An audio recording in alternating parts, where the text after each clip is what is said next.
So what I thought I'd do is you know, this has been in terms of technology probably one of the hottest topics that we've been dealing with the last several years, and so I want to talk a little bit about what is going on in Germantown with wireless. We have you know, certainly this year of residents that are happy and everything's working great. We have a good number that we get that are not, and are not happy with wireless. And so and I also mentioned our Germantown Forward 2030 plan. So and I'll push a little further in here, but this is a citizen-led group back a few years ago that developed this plan.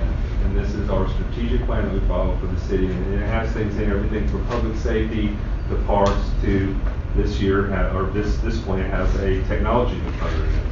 And so it's on our city's website. I encourage you to go and look at it.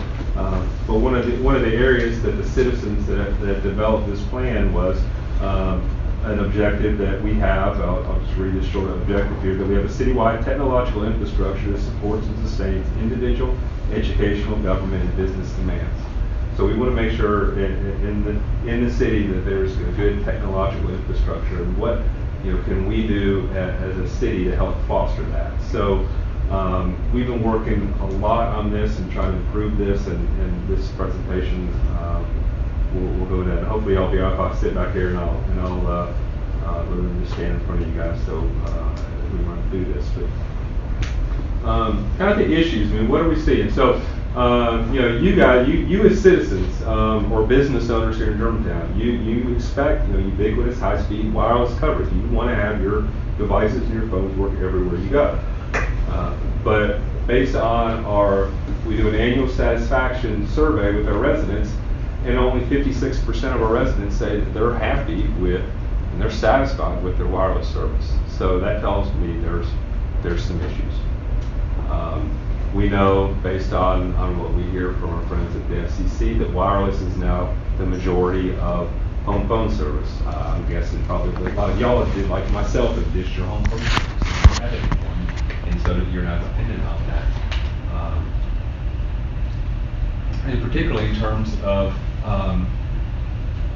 emergency services, if you have to make a 911 call, we know that last quarter we're up to almost 76% of our 911 calls coming to the city of Germantown come over wireless.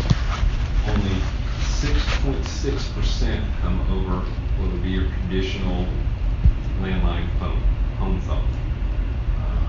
6.6. So majority of the rest are a few voice over IP and businesses cover the rest, about 18% of the rest, but for the most part they're coming over cell phones. And our first responders, they've gotten to be very dependent on wireless infrastructure. Every police car, every ambulance, every fire truck uses it. They take their call information on it. They run criminal background checks.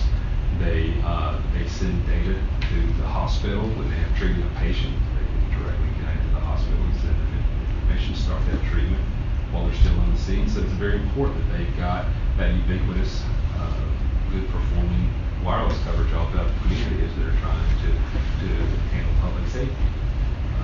And then we also see kind of this negative perception and understanding of the carrier's role and our role as the city in terms of wireless. So if you were to walk into a number of wireless stores in the area and go in there and complain about your wireless service, the answer you might get from them is, well, that's because the city of Germantown doesn't allow cell phone towers. And so then that citizen calls me and tells me, hey, why isn't the city of Germantown allowing cell phone towers? And of course I tell them, well, that's not the case. We do have cell phone towers. We depend on the carriers to come in or the tower companies to fly and do the process and whatnot. But in the meantime, the citizen's getting one telling them this and one telling them this, and at the end of the day, they're still having bad service. And there's also the understanding that the city, there's some perception out there that the city is responsible for the towers. The city needs to build more towers, which is not the business that the city is in. But at the end of the day, of course, again, that citizen is not getting, you guys are not getting the service that you demanded that you want, because we satisfaction surveys that our citizens are not happy. Just in terms of the city, this is a rough idea of where, and I don't know if it might be easier if we flip those lights, you will still, is that a little easier? But this is kind of an idea of where we have cell towers throughout the city. And you know, one thing you can kind of see from this, and I'm going to use the area out there where I used to live. I think Alderman Sanders lives. This area here is kind of all the way from Johnson Road along Poplar all the way over here to City Hall, and then up on the north part, kind of Farmington. Well, there's nothing. That's all residential. There's no towers in that huge area right there. That's one of our worst areas. There's others, but that's one of our areas. We know we have a lot of coverage issues. I'll talk about something that's going on about right here at Dogwood Elementary. But you know, the city built out all these residential neighborhoods, and then all this cell technology, all of the cell technology, and it's been a real challenge to find places where for the carriers where they can build this stuff. You're correct, and it's a very similar situation out there. But we have these, we have these areas that just don't have great coverage. And then when you look, we also look outside the city. This is I know this is just a map of a bunch of stuff, but this is all of the licensed wireless facilities and so around the city. So these may be cell towers, these may be fire stations, these may be all kinds of things. But I just wanted to point out that as we're thinking about cell towers in Germantown, you have a lot of towers. This one here it's close to our border, serves all the Hacks Cross area. This one as well. I mean, all these towers. This is the tower symbol here, kind of the blue ones here. But these that are all around the outskirts of the city serve our citizens as well. So, we have to think about even outside our city and how those impact those things that are somewhat out of our control, affect our citizens as well, and they service them. These towers don't really know boundaries. They don't serve city, county, even state lines in most cases.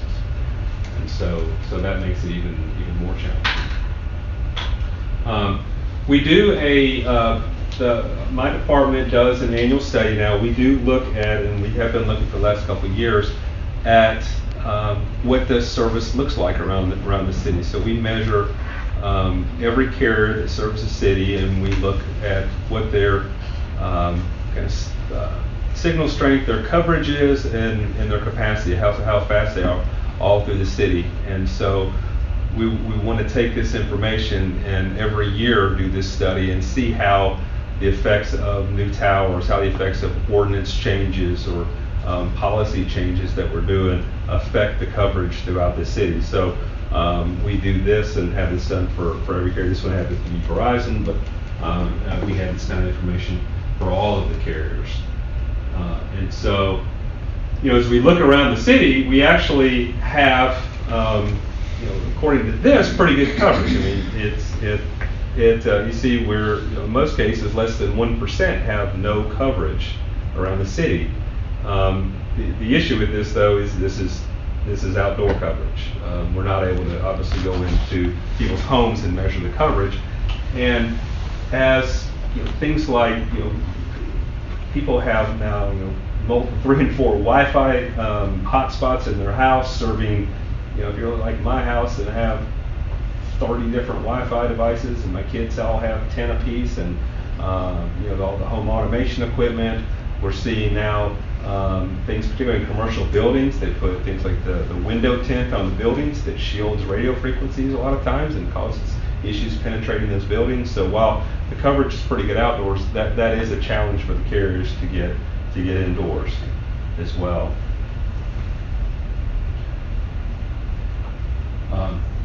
We're just again looking at, I just want to show you guys we are measuring speed as well. So all of these points represent a checkpoint that we do, where we look at just data speeds for every carrier and see what those look like as well. We don't focus on this as much because what we hear from the citizens right now is they want the cover. They want coverage. They're not really complaining about the speed. In most cases, they're complaining about the coverage, drop calls, and things with that. But we think this is important as well, and will be, as hopefully the coverage issue is solved. We obviously want good speed and good capacity for everyone.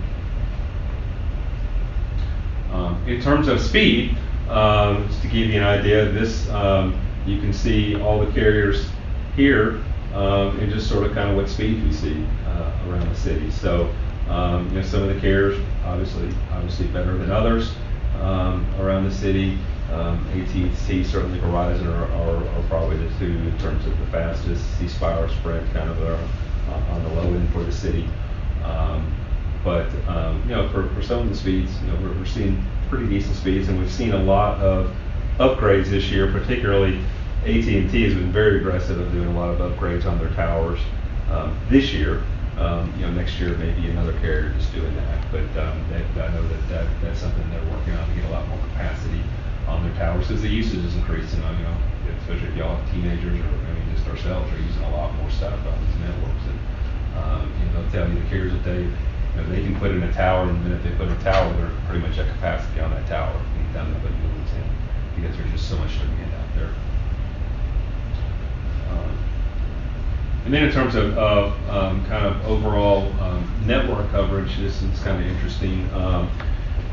Most of the city we're using 4G technology, the LTE technology, but there's still, particularly with one of our carriers, is still a significant amount of 3G coverage in the city. That probably will change. I'll talk about some projects going on that will probably affect that greatly in terms of T-Mobile.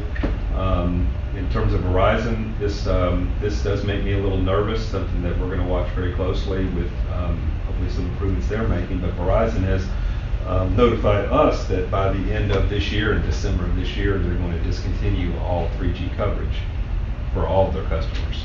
And so we have citizens living in whatever areas these are that may only be covered by 3G coverage can lose coverage. And so we're working to look and see if some of the projects that are ongoing are going to fill in those gaps when that coverage disappears, because that would be obviously detrimental to those people living in areas that are only getting 3G. They would completely lose that service altogether. So in terms of what's kind of been done, what we've been doing the last few years, I already mentioned the 2030 strategic plan. So there's objectives in there to measure and improve wireless coverage. That's part of what that studies are that we're doing to look and see if we're moving the needle on that. We did the Mayor Board of Aldermen in 2016 approved a change to our ordinances to try to hopefully spur some of the cell companies to improve the coverage, and that was they approved a change in the height requirements. So we before 2016 limited towers to 100 feet. They can go to 120 by variance. Now with the ordinance change, they can go to 140 feet by right. So they don't need a special variance to do that. So with the higher tower, they can get a larger footprint. I believe we've seen one tower that has come and taken advantage of that. The tower that's behind the OLPH church. I'm not aware of another tower that's come in and actually raised the height of that tower, although we have some, I'll show you those in a minute, some applications or some towers that would take advantage of that added height. The other part of that ordinance was looking at, it's called the fall zone. So traditionally, the way towers are looked at is, you had a tower that was up in the air, and if it falls, it's just going to fall straight over. And if it's a 100-foot tower, you're going to have a 100-foot radius plus 10 feet around it, so it doesn't hit anything. The reality is these towers are designed to crumple and come down, not to just come over. And so we changed that requirement that if their engineers could demonstrate in their plans that those towers would crumple in the fall zone, that they could be closer to a structure than the height of the tower, which would give us a lot more opportunity for new towers and where they can be placed. And again, we are seeing a little bit of movement on that. There's probably the biggest change that's coming is in this year, last year in 2018, the state legislature passed what's called the Competitive Wireless Broadband Investment Deployment and Safety Act of 2018. And this is better known as the small cell legislation. So I'm going to talk about small cells. For those of you who don't know what they are, what they do, I'm going to get into small cells here in a few minutes, but it's going to radically change the way we look at cell technology and 5G. In addition, the FCC has made a number of declaratory rulings on 5G. And so what both of these did, the state legislation and the FCC rulings, has really taken a lot of authority and power away from local governments and state governments to some degree in terms of what we can do to control or regulate this cell technology. And so the FCC has said, and they've made the statement, they're committed to ensuring that the United States wins the global race to 5G. That is a strategic imperative of the federal government. I had the opportunity last year, I met with FCC Chairman Ajit Pai, and he was here in Memphis, and we had the opportunity to meet and talk, and he was here to talk about 5G and 5G for Memphis, and they are pushing it and see that as a technological advantage for the United States over other countries. And so they're trying to remove barriers to getting this stuff implemented, which takes away a lot of authority of local and state governments to do that. So talk a little bit about what's being done, kind of things that are in the process right now. So there's two macro towers are the large 100+ towers. There's currently two that are in various stages of approval. I'll give you some more details in a minute. We're seeing the industry move, kind of shifting away from the macro towers to these small cells. So these small cells are literally what they are. They're small cell sites. They're installed in right-of-ways. They're on street signs. They're on telephone poles. They're on street lights. They kind of enhance coverage or provide coverage in a small area where a large tower may be miles. These may be hundreds or 1,000 feet. Literally small area that they provide, and it's what's required for 5G. The 5G technology uses these small cells. That the frequencies and the technology they use does not go very far. It doesn't penetrate very far. It can't really be served effectively off of the large macro towers. And so this is where that leap into 5G is going to have to come from. Is these kind of more distributed networks. The city is going through right now, we're going through an ordinance update. We've got an ordinance update that's for the Mayor Board of Aldermen. Our ordinance updates require 3 readings and a public hearing. So we've had our first reading of that, in which that was approved on first reading. Our next Mayor Board and Alderman meeting, which is, I think here later, February, is the second Monday. Second Monday. But on the next Mayor and Board of Aldermen meeting, it will be the second reading of this, and there'll be a public hearing. So the public has an opportunity. Anybody can come and speak for or against, to have any comments on that ordinance. That ordinance really does 2 things. One is a bit of a cleanup. It takes some of the items that we get from cell companies, minor items that don't require any changes to aesthetics. So things like antenna replacements. So we've dealt with, over the last year, we've had well over a dozen, maybe 15 different requests from cell companies to come and replace antennas on towers, and have to take those all the way through the process to the Mayor Board of Aldermen. The FCC regulations, federal law says we have to approve this. We cannot deny those kind of changes. They will not be denied, and they shall be approved, is the language in that federal law. So that is to hopefully streamline. If the Mayor Board approves that, we'll streamline that process so that can be administratively done, and not take something all the way through that long process that by law we have to do anyway. It also covers the small cells, and so part of it is a small cell ordinance. So I mentioned that both the state and The state has passed this legislation, and the FCC has put down a lot of declaratory judgments on small cells, but they have left a little bit that the municipalities can regulate. We do have a small amount of things, and those are particularly around aesthetics. So aesthetics are important in Germantown. We want to make sure that we're protected as well as we can. And so there's things in there like it doesn't allow the small cells on a wooden pole. Kind of specifies what the pole has to look like.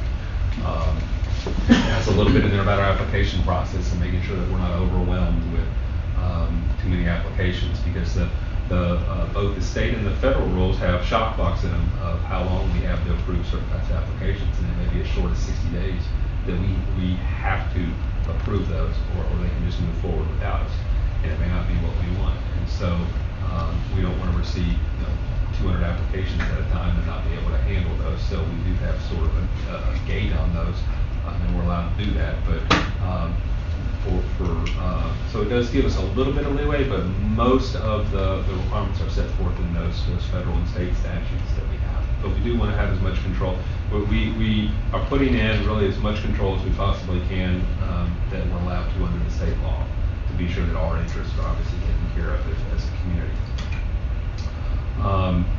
To date, we have created a small cell application process. So if you're a cell phone company, you can come right now today, you can go on our website, you can find the forms, you can fill out, and you can put in an application today. There's nothing preventing cell companies from coming in and doing that. We've not had any yet, but we are working with at least one carrier that is probably weeks away from having some applications in the city on small cells. And we're having frequent discussions with them. So myself, a few other staff members, we talk regularly with many of the carriers, not all of them. Not all of them are really doing a lot in the space yet, but we do talk to Verizon, we talk to AT&T, occasionally T-Mobile. We're talking to them, having conversations about what they're looking to do, and trying to get them in to help fix some of these issues that we're having. I mentioned, so we have two, give you somebody, we have two towers that are currently going through the approval process. This tower is on Poplar at the Madonna Learning Center. They're up here. This is Poplar, and this is Poplar Estates here by the transmission line. So there's they call it a monopine. If it doesn't have it looks like a tree. It's normally a monopole, but their vernacular is monopine. So that's going in that area, and some of those areas, Poplar Estates area, and when I will hopefully see some benefit as that tower goes in. And then there's another tower that's in the approval process, and I'll speak more on where it specifically is at by Dogwood Elementary. So Dogwood Elementary is kind of over here. You've got the fire station, the park back here, and the monopine going here back in the back part of the park. And so those are in various stages of approval. I wanted to quickly, this is about a 4-minute video, but this goes into what small cells are, what they look like, what they do. And I want to just show this to y'all real quick. Keep in mind, this is something produced by the industry, not by government, so it is slanted towards the kind of showing off, kind of from on the industry side. But it'll give you a good idea of what the small cells look like and what they do.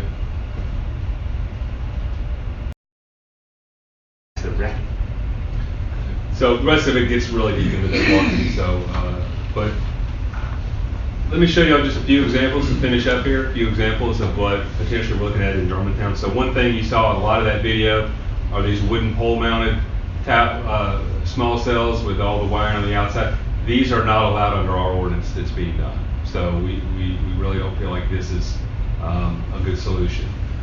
What we'll probably see more of is this freestanding one right here. So some of the first ones that we think that are going to be applied for are going to be freestanding individual microcells, probably more around the central business district here near City Hall.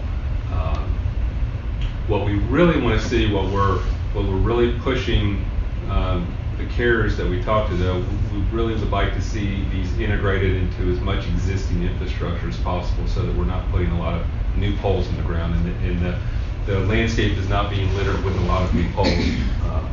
We frankly don't have, we can't stop them in terms of the state franchise or in the state laws and the SEC rules. They really have under that the right to put these in there.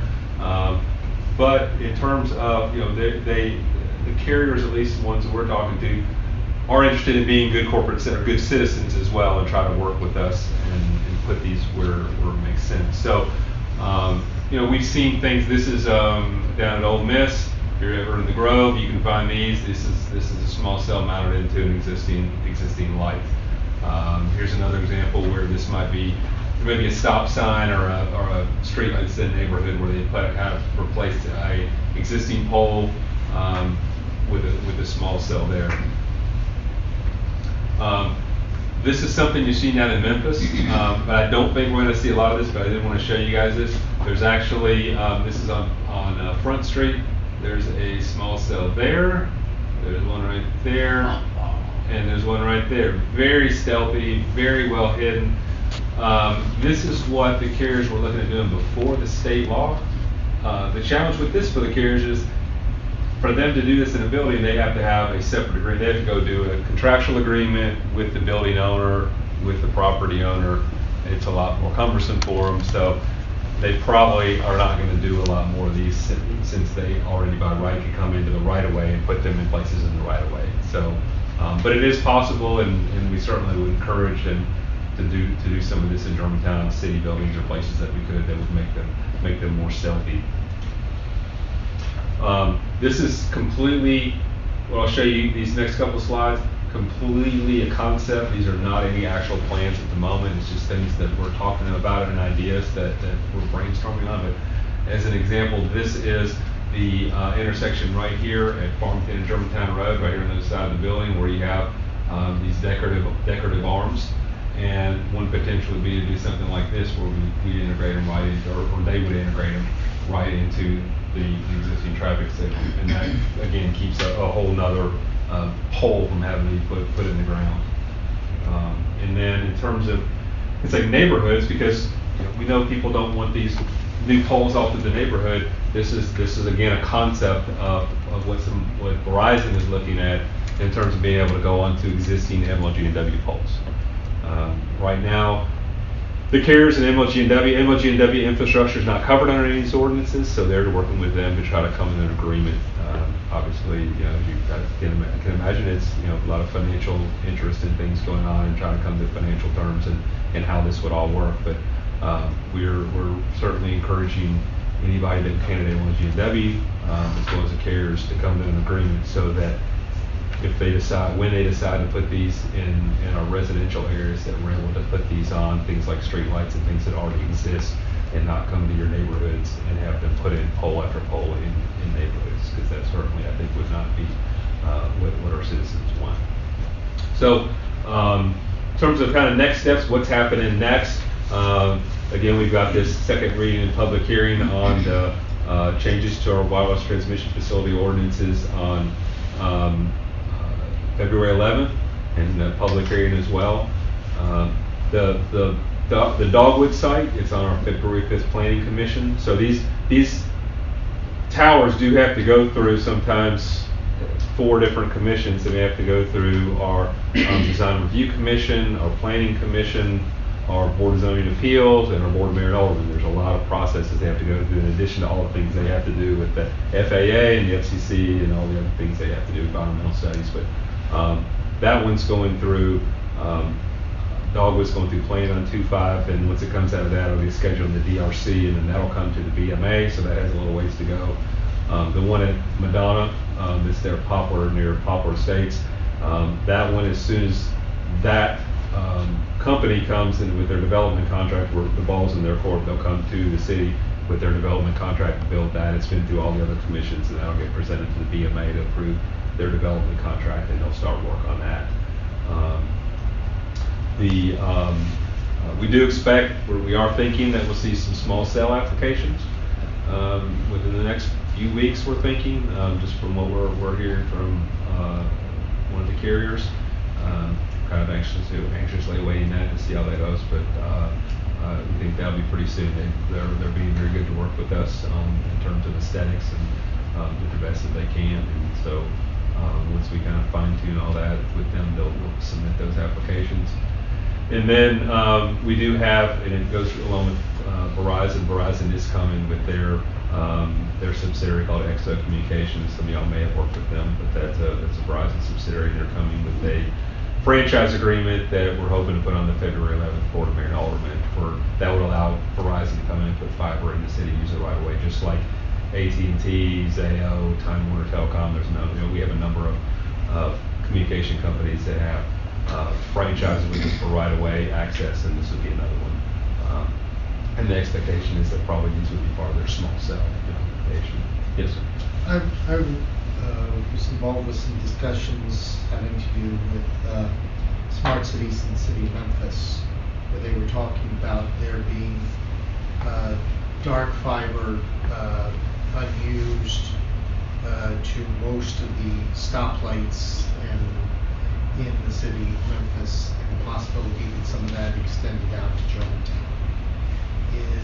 Is that true that some of it also extends out to Germantown? And is there any plan on using it? So we do have dark fiber. There's dark fiber, and it is part of a traffic signal project. The city of Memphis also has a lot of dark fiber because I don't know if you remember back a long time ago, there was this entity that was started up called Memphis Networks, yes, and it was part of MLG&W, and they put a lot of fiber in the ground.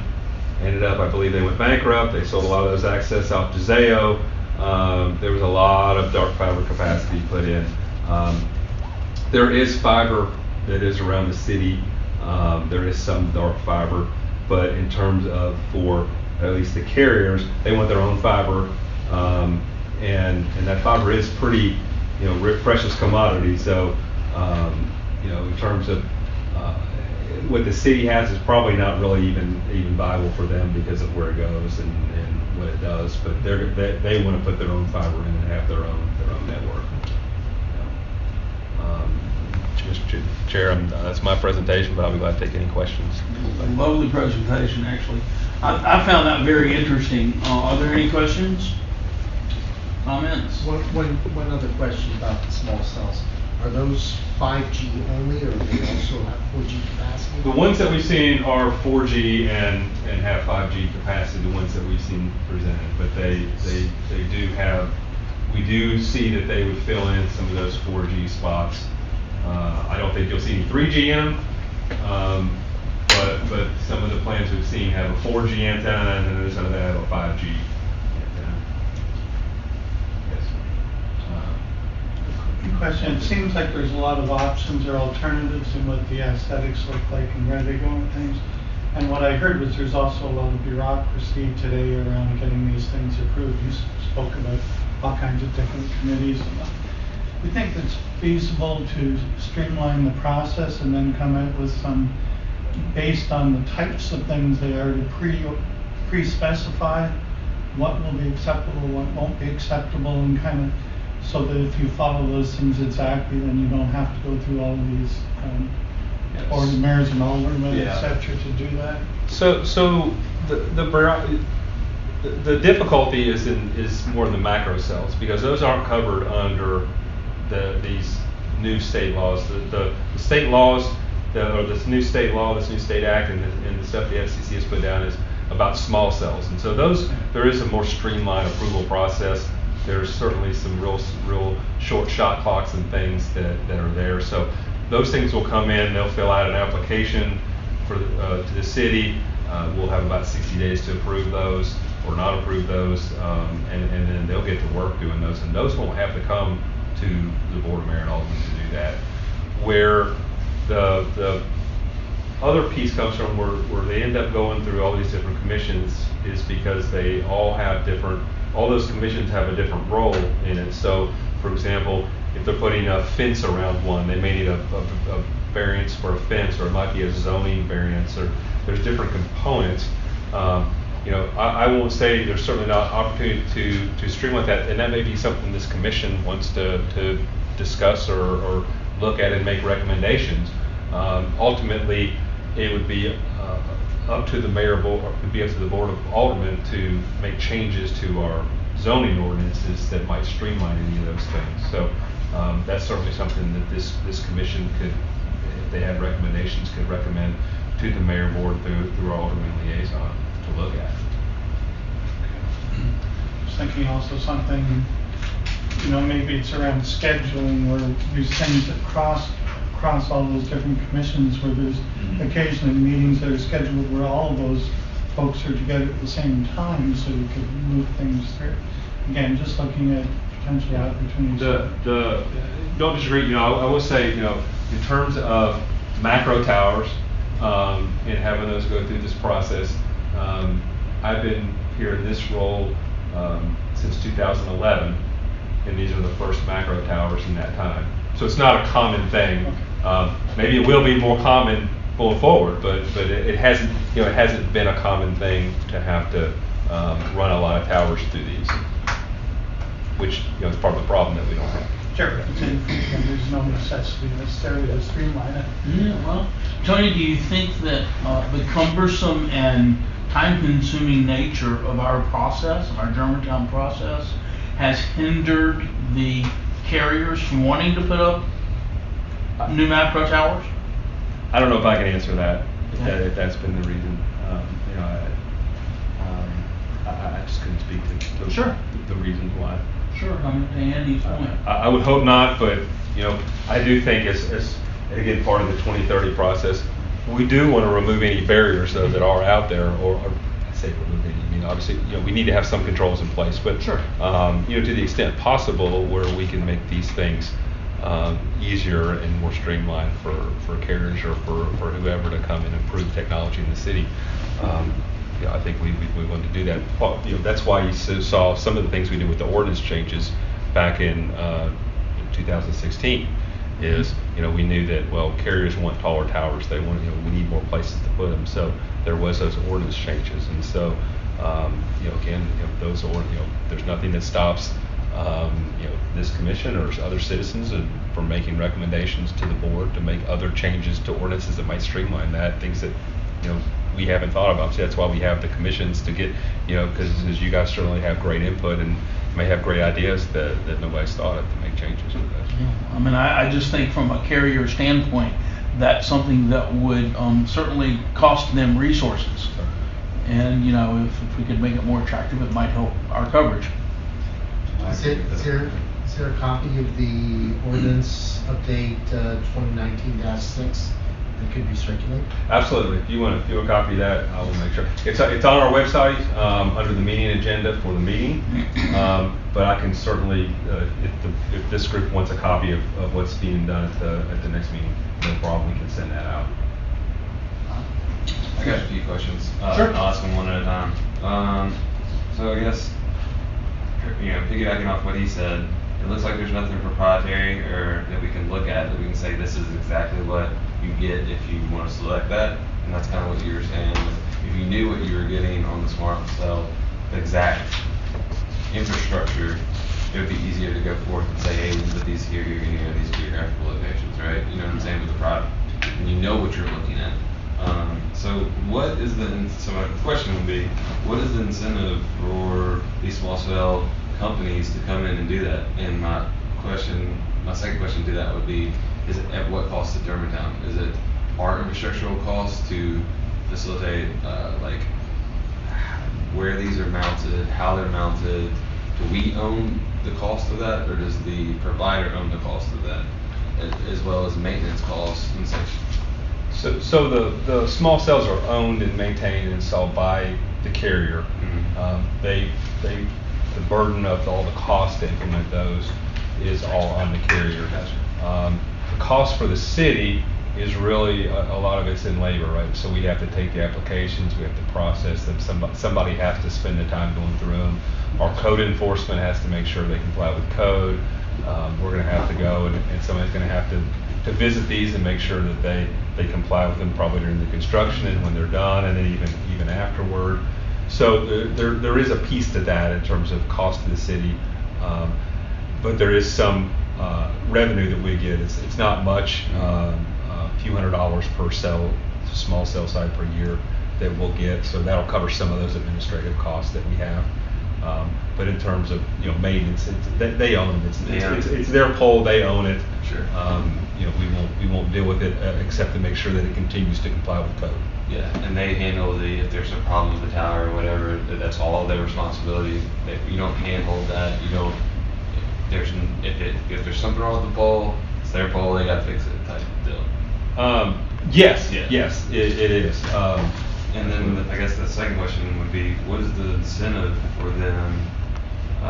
Why do these companies want better coverage for Germantown? Why do they want their infrastructure here? Is there an annual cost that we pay to them for these small cells, or how do we get them to come here and do this for us without then some type of gain for them? Yeah. So it's really just basic capitalism. They're coming in providing a service and want to be competitive. Yeah. And so that's their incentive to come in here and hopefully be competitive And you choose Verizon over AT&T because they have a better service. Certainly, that may be the case, right? Gotcha. You choose them because they're the best carrier in Germantown, whoever that may be. Cool. Just wanted to verify that. Yeah. Yeah, I've never really thought about all of this in the housing wise. It's been pretty eye-opening on what outside sources, because I've heard the same complaints. You see it vocal on Facebook pages and this and that. I experienced it in my own house. You never really wonder what you look at it at this level, but you never look at it at the overall level of what other people are